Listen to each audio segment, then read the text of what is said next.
আমি সবচাইতে বড় খোদা, আমার মতো বড় খোদা নাই। বলেন তো আমাদের খোদা কে? আরো জোরে বলেন, আরো জোরে বলেন। ফেরাউন কয় আমি বড় খোদা, যেন তেন খোদা না, আমি বড় খোদা। আল্লাহ কয় ফেরাউন রে, তোরে আমি আল্লাহ 400 বছর রাজত্ব দিলাম, তুই দুনিয়াতে রাজত্ব কামাই করলি, আমি আল্লাহ তো তোরে ছাড় দিয়েছি কিন্তু ছেড়ে দেই নাই। আল্লাহ কয় দাঁড়া দাঁড়া, আমি আল্লাহ তোর রাজত্ব করিয়া রব স্বীকার করার, রব নিজেকে বানানোর শাস্তি কেমনে দেওয়া লাগে আমি আল্লাহ তোরে পরতে পরতে বোঝাবো। একদিনকে হঠাৎ করে নীল দরিয়ার মধ্যে পানি নাই, বলেন না আল্লাহু আকবার। এখন জনগণ চলে আসছে ফেরাউনের কাছে, তুমি না আমাদের খোদা? বলে হ্যাঁ। বলে তুমি খোদা দাবি করছো, নীল নদের মধ্যে পানি নাই, আমরা ওখান থেকে পানি নিয়া নিজেদের জমি জমা চাষাবাদ করব, কোনো পানি নাই। যেহেতু খোদা দাবি করছো, এই নীল দরিয়ার মধ্যে তুমি পানি আনার ব্যবস্থা করো। ফেরাউন ডাক দিয়া কয় জনগণ সমস্যা নাই, আমি তোমাদেরকে পানি আনার ব্যবস্থা করতেছি। একটু চিল্লায় কর নাউজুবিল্লাহ। ফেরাউনের ক্ষমতা আছে নীল নদে পানি আনা? খুব মনোযোগ দিয়া বুঝবেন, এটাকে বলা হয় পলিটেকনিকের কি পলিটেকনিক্যাল একটা বিষয়। কারণ এই যুগের মধ্যে কিছু নেতা নির্বাচনের আগে ভোটে যাওয়ার জন্য, জনগণের ক্ষমতা পাওয়ার জন্য কিছু পলিটেকনিক্যাল বিষয় খাটাইয়া জনগণের মগজ ধুলাই করার অপচেষ্টা করে। কথা বলেন ঠিক কিনা? এরা প্রতিশ্রুতি দেয় রাস্তা করে দিব, ঘাট করে দিব, অমক করে দেব, তমক করে দেব, কিন্তু কিছুই করে দেয় না। মাঝখানে কিছুই করে না, কিছুই করে না, যা ওয়াদা দেয় সমস্ত কিছু বরখেলাপ করে। কথা বলেন ঠিক কিনা? ফেরাউন কয় জনগণে পাঠাইয়া দিছে, এখন মন্ত্রী কয় হুজুর আপনি তো জনগণে বলেন নীল দরিয়ায় পানি আইনে দিবেন, তো কেমনে দিবেন? এগুলো কি আপনার দ্বারা সম্ভব? ফেরাউন কয় তোরা বুঝবি না, এটা আমার একটা টেকনিক, আমার একটা বুদ্ধি। জোরে কন্না নাউজুবিল্লাহ। ও আল্লাহর বান্দারা, ও যুবক, ওই রাত্রিবেলায়, যেই রাত্রিবেলার আগের দিন ফেরাউন বলছে আমি তোমাদের কালকের মধ্যে নীল দরিয়ায় পানি আনার ব্যবস্থা করতেছি, যেই ফিরাউন আল্লাহকে মানে না, যেই ফিরাউন বলে আনা রব্বুকুমুল আলা, আমি হইলাম বড় খোদা, আমার মতো বড় খোদা কেউ নাই, এই ফিরাউন জানে, নিজেও জানে আমি আসলে রব হতে পারি নাই, আমার ক্ষমতা নাই নীল দরিয়ায় পানি আনা। এই ফিরাউন রাত্রেবেলা রাজ দরবার ছাড়লো, নিজের এলাকা ছাড়লো, সব আরামায়েশের জায়গা ছাড়িয়া গভীর পাহাড় একটা বনের মধ্যে গভীর রাত্রে যাইয়া যায় নামাজ বিছাইয়া মাওলার কুদরতি পায়ে সেজদা লাগাইয়া কান্না করে আর বলে আল্লাহ আমার ক্ষমতা নাই নীল দরিয়ায় পানি আনারে আল্লাহ, আমি জানি তুমি হলো সবচাইতে বড় খোদা, তবে আল্লাহ আমি দুনিয়াতে যেহেতু জনগণের কথা দিছি আমার মান সম্মান চলে যায়, আয় আল্লাহ তুমি যত শাস্তি আমাকে আমি খোদা বলে মানার কারণে যত শাস্তি দিবা আমি সব শাস্তি মেনে নিতে রাজি, আয় আল্লাহ আমি তোমার কাছে কান্নাকাটি করি আল্লাহ, আয় আল্লাহ তুমি নীল দরিয়ায় পানির ব্যবস্থা করে দাও। একটু জোরে কান্না সুবহানাল্লাহ। ফিরাউন কার কাছে কাঁদে? কষ্ট হয় আপনাদের? কার কাছে কাঁদে? জোরে কান, কার কাছে? আল্লাহর কাছে কান্না করে। এরকম পলিটেকনিক্যাল কিছু ধোঁকাবাজ মুনাফিক কিছু নেতা আমাদের বাংলাদেশে বিগত 16 বছরে রাজনীতি করছে, কি করছে না? কথা কন না কেন? এরা রাতের বেলা মঞ্চে মাইক দিয়ে বলছে আমরা তাহাজ্জুদ পড়নেওয়ালা, আমরা এটা করনেওয়ালা, আমরা মসজিদ করনেওয়ালা, আমরা রাষ্ট্রে দেখেছি এই নেতারাই এই দেশের হাজার হাজার কোটি কোটি টাকা মেরে বিদেশে পাচার করছে। কথা বলেন ঠিক কিনা?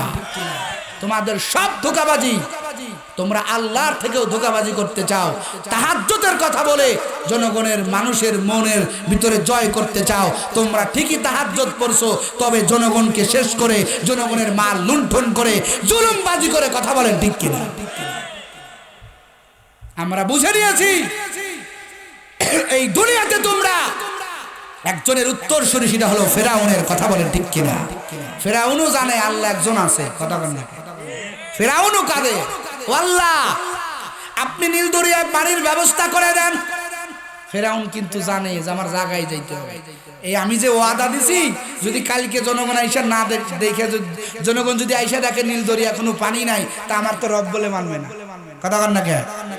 একজন জায়গায় লাইন লাগাইছে, তিনি কে? জোরে কন না কে? এই যুগে কিছু মুনাফিক দেখবেন, তারা যতবার মুখে আল্লাহর কথা কয়, যতবার তাহাজ্জুদের কথা কয়, 70 রাকাত 100 রাকাত তাহাজ্জুদের কথা কয়, এদের কথা ভালো কিন্তু মতলব খারাপ। কথা কন ঠিক কিনা?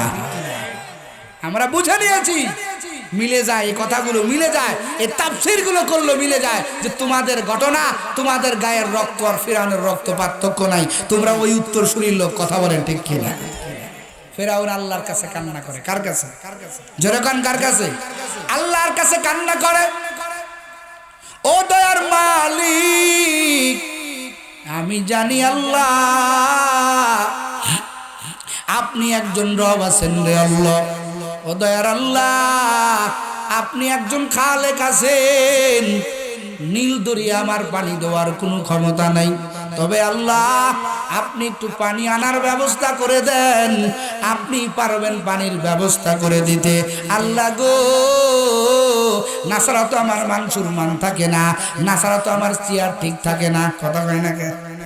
চেয়ার ঠিক রাখার জন্য কত কথা কইছেন আমাদের, কথা বলেন না কেন? রাতের অন্ধকারে এই দেশের, এই বাংলাদেশের হাজার হাজার মানুষের ভোটগুলো চুরি করে তোমরা জনগণের চেয়ারকে হাতাইয়া নিয়েছো। আমরা মনে হয় কিছুই বুঝি না, যত যা কিছু করছো সব কিছু ধোঁকাবাজি। কথা বলেন ঠিক কিনা? বাংলার জনগণ, এদেশের মানুষ তোমাদেরকে চিনে ফেলছে। কথা বলেন ঠিক কিনা? ফেরাউন যাইয়া আল্লাহর কাছে কান্না করে, বাস ফেরাউন কান্নাকাটি কইরা পাহাড় থেকে নামতেছে। খুব খেয়াল করবেন, আল্লাহ কয় জিব্রাইল যা, মানুষের সূরাত দরিয়া আমার ফেরাউনের সামনে একটা নালিশ নিয়ে যা। ফেরাউন পাহাড় থেকে নামতেছে, খুব খেয়াল। তাফসীরের মধ্যে লেখেন, ফেরাউন পাহাড় থেকে যখন নামে, এই আগন্তুক লোকটা ডাক দেয়া কয়, বাদশা ফেরাউন, আমার একটা বিচার করে দেন। বলে এইটা কি বিচারের জায়গা? এই পাহাড়ের মধ্যে আমি আসছি, জঙ্গলের মধ্যে, আমার রাজ দরবারে যাবা, ওইখানে গেলে তোমার বিচারের ব্যবস্থা করে দিব, তোমার ফায়সালা করে দিব।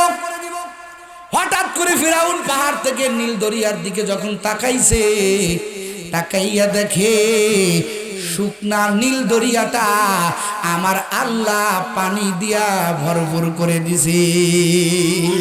কাদের কুদরতুদারি বারু কামাল, আনতা রব্বি আনতা হাসবি জুল জালাল, তোহি কাদের জলিলুল্লাহ জাহাদার, বাহার হালে তুই মেরা নেগাহদার। সব ক্ষমতার মালিক কে? আসতে কেন? জোরে কন, আরো জোরে বলেন কে? ফেরাউনের দিল খুশি হয়ে গেছে যে হায় রে, আল্লাহর কাছে চাইলাম, আল্লাহ ব্যবস্থা করে দিছে। আল্লাহ কয়ে আসো, তোমার বিচার ব্যবস্থা এখানেই করে দিই। কি নালিশ আছে বলো? এবার এই লোক, এ তো আল্লাহর পাঠানো ফেরেশতা, মনে আছে তো? এবার ডাক দেয়া কয়, ফেরাউন আপনার কাছে একটা প্রশ্ন, কোন মুনিবের তার গুলাম যদি তার কথা না মানে, মুনিবের কথা গুলাম না মানিয়া, গুলাম যদি কয় আমি মুনিব, মুনিবকে মুনিব মানে না, তার রাজাকে রাজা মানে না, নিজে প্রজা হইয়া, রাজাকে নিজে প্রজা হইয়া নিজেকে রব বলে মনে করে, নিজেকে মুনিব মনে করে, এটা যদি হয় তাহলে তার শাস্তি কি হতে পারে? আল্লাহু আকবার বলেন। লিল্লাহে তাকবীর, লিল্লাহে তাকবীর। প্রধান অতিথি সাহেবের আগমন। লিল্লাহে তাকবীর, লিল্লাহে তাকবীর। প্রধান অতিথির আগমন, প্রধান অতিথির আগমন। ভাইরা আমার, যে কথা বলতেছিলাম, এখন শোনেন, এখানে একটা মজার বিষয় আছে।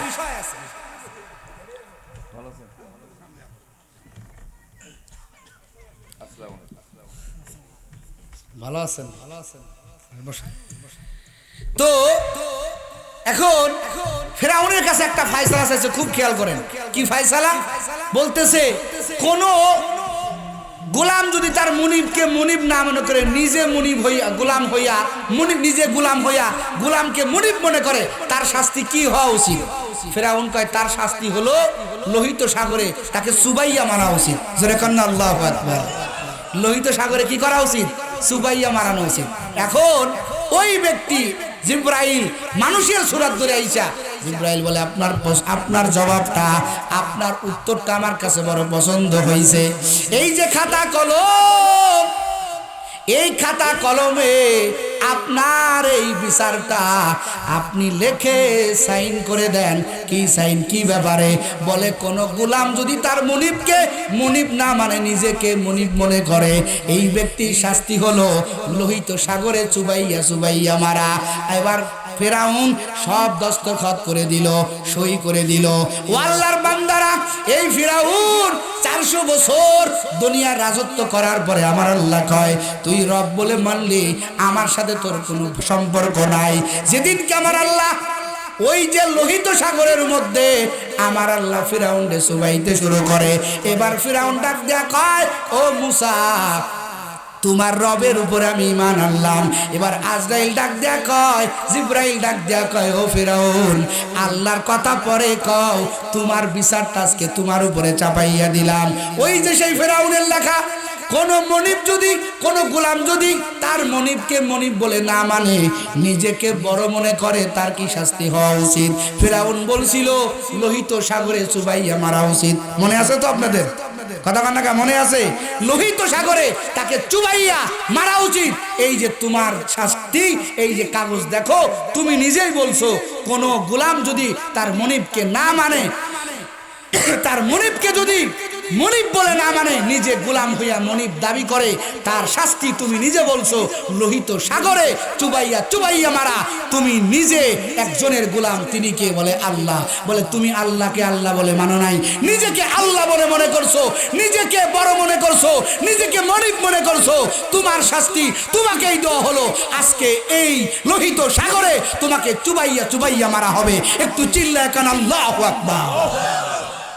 সম্মানিত হাজিরিন, ফিরাউনকে আমার আল্লাহ ধ্বংস করেন নাই? কথা বলেন না কেন? এই দুনিয়াতে 400 বছর ক্ষমতা চালানোর পরেও ব্যবসায় লাভবান হয় নাই, আমার আল্লাহ তাআলা ধ্বংস করে দিয়েছেন। সম্মানিত হাজিরিন, আমার ওই আল্লাহ তাআলা, ওই আল্লাহ আছেন না নাই? কতক্ষণ আছেন না নাই? আমার আল্লাহ দেখা দিয়েছেন যারা এই জমিনের ভিতরে অন্যায় ভাবে, জমিনের ভিতরে যারা ক্ষমতার চেয়ার টিকে রাখতে চায়, আমার আল্লাহ তাআলা তাদেরকে দৃষ্টান্তমূলক আমার আল্লাহ তাআলা শাস্তির ব্যবস্থা করে দিয়েছেন। কথা বলেন ঠিক কিনা? সম্মানিত হাজিরিন ও আল্লাহর বান্দারা, ও পীরগঞ্জের মুসলমান, ও পর্দার আড়ালের আম্মা জানেরা, আমার আল্লাহ কয় বান্দা, এই জন্য ব্যবসায় লাভবান হতে হলে তুমি 3টা জিনিস করবা, তুমি 4টা আমল করবা। এই 4 আমলের করার কারণে আমি আল্লাহ তোমাকে ব্যবসার মধ্যে লাভবান বানাইয়া দিব। আমার আল্লাহ কয় ইন্নাল্লাযীনা আমানু ওয়া আমিলুস সালিহাত ওয়া তাওয়াসাউ বিল হাক্কি ওয়া তাওয়াসাউ বিস সবর। আমার আল্লাহ কয় 4 আমল। 1 নাম্বার আমলের নাম হলো ঈমান। জোরে কান আল্লাহু আকবার। তুমি ঈমানদার হও। 2 নাম্বার আমল, তুমি নেককার হও, ভালো আমল করনেওয়ালা হও, ঈমানওয়ালা আমলওয়ালা তুমি যদি হতে পারো, আমার আল্লাহ তাআলা কোরআনুল কারীমের আরেকটা জায়গায় আমার আল্লাহ বর্ণনা করেছেন, যারা ঈমান ভালো করেছে, ঈমান মজবুত করেছে, যারা আমল মজবুত করেছে, আমার আল্লাহ দুনিয়াতে তাদেরকে 3টা পুরস্কারের ব্যবস্থা করছেন। একটু জোরে কন্না সুবহানাল্লাহ। কয় পুরস্কার? জোরে কন, কয় পুরস্কার? কয় আমলের কারণে? 2 আমলের কারণে। 1 নাম্বার ঈমান, 2 নাম্বার নেক আমল। কি কি পুরস্কার? আমার আল্লাহ কয় দুনিয়ার মানুষ, যদি তোমরা তোমাদের আমল ভালো করো, ঈমান ভালো করো, আমি আল্লাহ দুনিয়াতে তোমাদের 3টা পুরস্কার দেব। 1 নম্বরের পুরস্কার হলো সারা পৃথিবীর মধ্যে আমি আল্লাহ ক্ষমতা মুসলমানের পায়ের গোড়ায় এনে দেব। জোরে কোন আল্লাহু আকবার। আমার কথা না, আল্লাহর কোরআনের কথা। 1 নম্বর কি দিবে আল্লাহ? পুরা পৃথিবীর ক্ষমতা মুসলমানদের পায়ের গোড়ায় এনে দেবে। বলেন তো আজকে পৃথিবীতে মুসলমানদের কি রাজত্ব আছে? কথা কন নাকি আছে? কসু আছে, কোথায় রাজত্ব আছে? আজকে মুসলমান তাদের রাজত্ব হারায় ফেলছে, তাদের ক্ষমতা হারাইয়া ফেলছেন একটা মাত্র কারণে রে বাবা, ঈমান নষ্ট, আমল নষ্ট। আমল আর ঈমান মজবুত না থাকার কারণে রে যুবক, আজকে আমরা বেঈমানদের হাতে মার খাই। কথা বলেন ঠিক কিনা? তবে এখন আলামত ভালো, সব জায়গা আমার আল্লাহ মুসলমানদের বিজয় আমার আল্লাহ চূড়ান্ত করতেছেন। কারণ যখন থেকে আমরা আমাদের ঈমান মজবুত করব, যখন থেকে আমরা আমাদের আমল মজবুত করব, তখন থেকে আমার আল্লাহ পুরা পৃথিবী আমার আল্লাহ মুসলমানদের রাজত্বের মধ্যে, মুসলমানদের আয়ত্তের মধ্যে আমার আল্লাহ এনে দিবেন, ওয়াদা করেছেন আমার আল্লাহ। একটু চিল্লায়া কন্যা সুবহানাল্লাহ। ঈমান মজবুত করতে হবে। কোন ঈমান? যে ঈমানে তুমি সুদ খাওয়া হারাম মানতে পারো না, ওই ঈমান না। যেই ঈমানে তুমি বেপরদায় চলতেছো, ওই ঈমান না। যেই ঈমান, ওটাই ঈমান যেই ঈমানের ভিতরে, যেই ঈমানের দাবিতে তোমার সামনে যদি কেউ রাসূলকে নিয়ে কটূক্তি করে, তোমার সামনে যদি কেউ একজন আলেমকে নিয়ে বেইজ্জতি করে, দেহের তাজা রক্ত থাকতে একজন আলেমকে বেইজ্জতি হতে দেব না, একজন আলেমের হাতে শিকল পরাইতে দেব না। কথা বলেন ঠিক কিনা? আর আমরা নাকে তেল দিয়া ঘুমাই, অমুকের দর্শে কি হয়েছে, অমুক জায়গা মুসলমানদেরকে মেরে চুয়া করে দিচ্ছে, তাতে সমস্যা কোথায়? সমস্যা নাই। আজকে অমুক জায়গা হচ্ছে, কালকে যে তোমার হবে না তার গ্যারান্টি কি? কথা বলেন ঠিক কিনা? ও আল্লাহর বান্দারা, ওই ঈমান আনিও যেই ঈমান আনার কারণে তুমি আল্লাহকে এমন মোহাব্বত করবা। ওরে পর্দার আড়ালের আম্মা জান, যে ঈমান তুমি নিয়ে চলো, একটু ঠান্ডা হইলেই তুমি নামাজের দ্বার ধরো না। এরে আল্লাহর বান্দারা, ও যুবক, একটু ঠান্ডা পড়লে তুমি মসজিদে ঢোকো না। ও পর্দার আড়ালের আম্মা জান, তুমি কেমন ঈমানদার হইছো? আজকে তুমি স্বাধীনভাবে আমার আল্লাহকে আল্লাহ বলে মানতে পারো, আজকে তুমি স্বাধীনভাবে আল্লাহকে আল্লাহ বলে ডাকতে পারো। অথচ এই জমিনের ভিতরে এমন পরীক্ষা নিয়েছে আমার আল্লাহ, আমার আল্লাহ তাআলা ঈমানদারদের এমন ভাবে আমার আল্লাহ পরীক্ষা নিয়েছেন। ওরে আম্মা জান, আমার আল্লাহর জন্য ওরে আগের জামানার মহিলারা জীবনটা বিলাইয়ে দিছে রে বাবা, চুল পরিমাণ দ্বিধাবোধ করে নাই। কথা কন ঠিক কিনা? তাদের ঈমান এত পাওয়ারওয়ালা ঈমান। আজকে তুমি আইন করো, কানুন করো, এই আইন বানাও, ও আইন বানাও না, তখনই বাংলাদেশে মুসলমানের রাজত্ব কায়েম হবে, তখনই বাংলাদেশে ঈমানি শাসন কায়েম হবে, যখন বাংলাদেশের মুসলমানেরা ঈমানে আমলে পারফেক্ট হয়ে যাবে। কথা কন ঠিক কিনা? ঈমান আমল পারফেক্ট হবে। হুঙ্কার দিয়া বিশাল সমাবেশ করে লাভ হবে না, কারণ जो कुछ होता है রব সে होता है। মালিক যদি না চায়, জনসমুদ্র দিয়া কখনো রাষ্ট্রের ভিতরে ইসলাম পালন করা যায় না। আর ইসলাম পালন করতে হলে একমাত্র আল্লাহর বিধান অনুযায়ী চলতে হবে। কথা কন ঠিক কিনা? এটা বাস্তবতা। আমি মাইক নিয়ে চিল্লাইতেছি, আমার ভিতরে কতটুকু ঈমান আছে।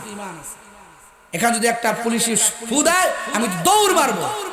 হক কথা বলতে পারি না, আমার ফ্যামিলিকে বলতে পারি না আমি ঈমানদার। এই ঈমানদারের দোয়া আল্লাহ কবুল করবে, আর বাংলাদেশে ইসলামিক খেলাফত কায়েম করে দিবে। এত সস্তা হতেই পারে না। আল্লাহ বলেন, ঈমান আমল মজবুত করো, আমি দুনিয়াতে পুরস্কার দেবো। কয়টা? জোরে কন কয়টা? জোরে বলেন কয়টা? 3টা। 1 নম্বর আমার আল্লাহ কয়, আমি দুনিয়াতে মুসলমানের রাজত্ব দান করব। সুবহানাল্লাহ। আল্লাহ দান করে নাই, ওমরের জামানায় চলে যান, পুরা পৃথিবীর ক্ষমতা চালাইছেন ওমর রাদিয়াল্লাহু তাআলা আনহু, পুরা পৃথিবীর ক্ষমতা চালাইছেন। মুসলমানদের রাজত্ব কায়েম ছিল কেন? ওমর ঈমানে আমলে। ওমরের জনগণ একটা রাখাল, একটা রাখাল, ওমরের জামানায় একটা রাখাল আল্লাহকে কি পরিমাণ ভয় করেছে। ওমর মুসাফিরের সুরাতে চলে গেছেন, ও রাখাল ভাই একটা ছাগল দাও, দুধ খাই, আমি মুসাফির, আমার কোনো কিছুই নাই, সব শেষ। রাখাল বলে আমি তোমাকে ছাগল দিব। এই ছাগলের মালিক কি আমি রাখাল? সুবহানাল্লাহ কাল কইেন, জোরে কোন মিয়া সুবহানাল্লাহ। এমনি আমার আল্লাহ ওমর মদিনার দিকে আগুন ধেয়ে আসতেছে, ওমর রাদিয়াল্লাহু তাআলা আনহু একটা চাদর দিয়া বলছে, যাও চাদরটা আগুনের সামনে গিয়া ধরো আর বলো, খলিফাতুল মুসলিমিনের চাদর, খবরদার আগুন তুই মদিনার দিকে আগাইতে পারবি না। ওমরের চাদর ধরতে দেরি, আগুন ফিরে যাইতে দেরি করে নাই। জোরে কার আল্লাহু আকবার। ওমরের জামানায় ভূমিকম্প শুরু হয়েছে। কথায় কথা আসতেছে, আমাদের কষ্ট হচ্ছে। ওমরের জামানায় ভূমিকম্প শুরু হয়েছে। ওমর লাঠি দিয়া জমিনে 3টা গুতা দিয়েছে। তোর কত বড় সাহস, আমি ওমর জমিনে বেঁচে থাকতে এই জমিনে ভূমিকম্প হবে? আমি তো ইনসাফগার ওমর, আমি তো ন্যায় পরায়ণ বাদশা, আমি বেঁচে থাকতে জমিনে কম্পন হতে পারে না। ওমরের লাঠি দিয়া জমিনে আঘাত করতে দেরি, পুরা জমিনটা থামতে দেরি করে নাই। একটু চিল্লায় কেন আল্লাহু আকবার। এমনি এমনি আল্লাহ কথা শোনে না। একটা রাখাল আল্লাহকে ভয় করে, বলে উমর তোমাকে ছাগল দিব, দুধ দিব, এগুলোর মালিক তো আমি না।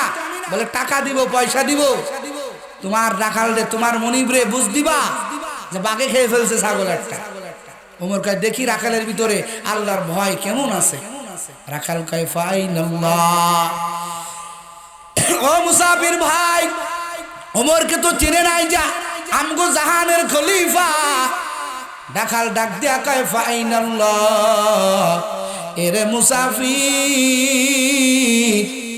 বুঝলাম আমার মনিবের চোখ ফাঁকি দিলাম, কিন্তু আমি তো একজন মালিকের গোলাম, তিনি আমার আল্লাহ। আমার আল্লাহর কুদরতি চোখ আমি কেমনে ফাঁকি দিব রে মুসাফির? আমার মাওলার কুদরতি চোখ তো আমি ফাঁকি দিতে পারবো না, কারণ আমি আমার মাওলাকে ভয় করি।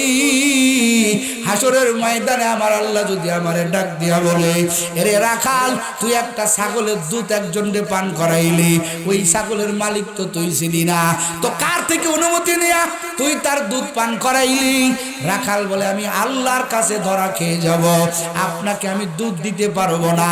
ও আল্লাহর বান্দারা, ও পীরগঞ্জের মুসলমান, খলিফাতুল মুসলিমিন ওমরের জামানায় একটা রাখালও আমার আল্লাহকে পরিপূর্ণ ভয় করে চলছে। কথা কন ঠিক কিনা? ইসলামী রাজ্য আমার আল্লাহ কায়েম করে দিয়েছে। তবে আপনাদেরকে একটা মেসেজ দিয়ে যায়, সেদিন বেশি দূরে না, মুসলমানদের রাজত্ব আবার মুসলমানদের হাতে ফিরবে।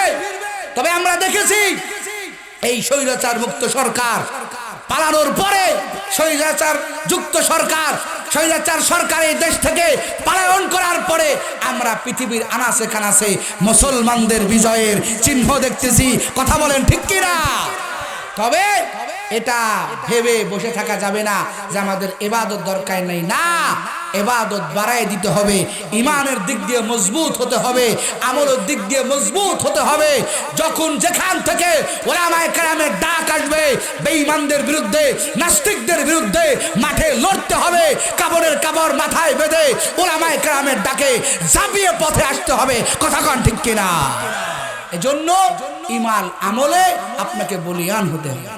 আল্লাহ তাআলা বলেন 3টা পুরস্কার আমি আল্লাহ দান করব যদি তোমার ইমান আমল মজবুত করো। জোরে কোন সুবহানাল্লাহ। এক পুরস্কারের কথা বলছি। 2 নাম্বার পুরস্কার আল্লাহ পাক বলেন যারা ইমান আমল মজবুত করবে, ইমান মজবুত, আমলে কোনো ত্রুটি নাই, এক বেলার নামাজ ছাড়ে না। কেমন ইমানদার? বলে নাম হলো ইমান আলী, সেই ইমানদার। কথা বলেন, ইমান আলী হলেই কি ইমানদার হওয়া যায়? এই কথা কন না কে? ইমান আলী হলে ইমানদার হওয়া যায় না। আমরা তো ইমান আলী ইমান হয়েছি। কথা কন না কে? নাম হলো মুসলমানের খাতারে নাম পড়ছে, বিশাল ইমানদার, বলে হুজুর বিশাল ইমানওয়ালা, ওর নামই ইমান আলী। কথা কন ঠিক কিনা? ইমান আলী নাম দিয়ে কোনদিন ইমানের সার্টিফিকেট পাওয়া যায় না, কাজ করে আদায় করে নিতে হয়। কথা বলেন ঠিক কিনা? আমার আল্লাহ কয় 2 নম্বর পুরস্কার আমি আল্লাহ তাআলা তোমাকে দান করব। দ্বিতীয় পুরস্কার হলো সারা পৃথিবীর মধ্যে তুমি যখন আমলে ইমানে তুমি যখন মজবুত হয়ে যাবা, আমি আল্লাহর উপর ইস্তেকামাত থাকবে, কোনো বাতিলকে তুমি প্রশ্রয় দিবা না, হকের কথা তুমি উচ্চ স্বরে বলবা, ইমানের লাইনে তুমি বড় কঠোর, আমলের লাইনে তুমি বড় নমনীয়, আল্লাহ পাকের দরবারে কান্নার মাধ্যমে তুমি জীবন কাটাইবা। আমি আল্লাহ তাআলা তোমাকে প্রতিশ্রুতি দিলাম, পুরা পৃথিবীর ভিতরে আমি আল্লাহ দিন প্রচার করে দেব। সুবহানাল্লাহ। জিম্মাদারি নিয়েছেন কে? জোরে কোন কে? এজন্য মুসলমান এই কোরআন নিয়ে টেনশন করে না, এই কোরআনকে বাদ দেওয়ার টেনশন করে না, এই কোরআনকে ফেলে দেওয়া মানুষ কোরআনকে জ্বালায় দিবে, পোড়ায় দিবে, কোরআনের হক কথা নিভায় দিবে, উলামায়ে কেরাম টেনশন করে না। আর টেনশন করবে কিসের? কোরআন জিম্মাদারির মালিক স্বয়ং কে? আরো আস্তে কোন কে? আরো জোরে বলেন কে? এখনই কথা বলেন।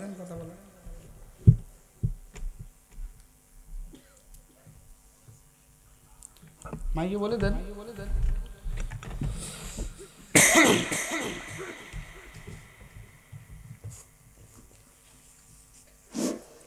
সম্মানিত উপস্থিতি, আমাদের মাঝে উপস্থিত হয়েছে আজকের এই মাহফিলের প্রধান অতিথি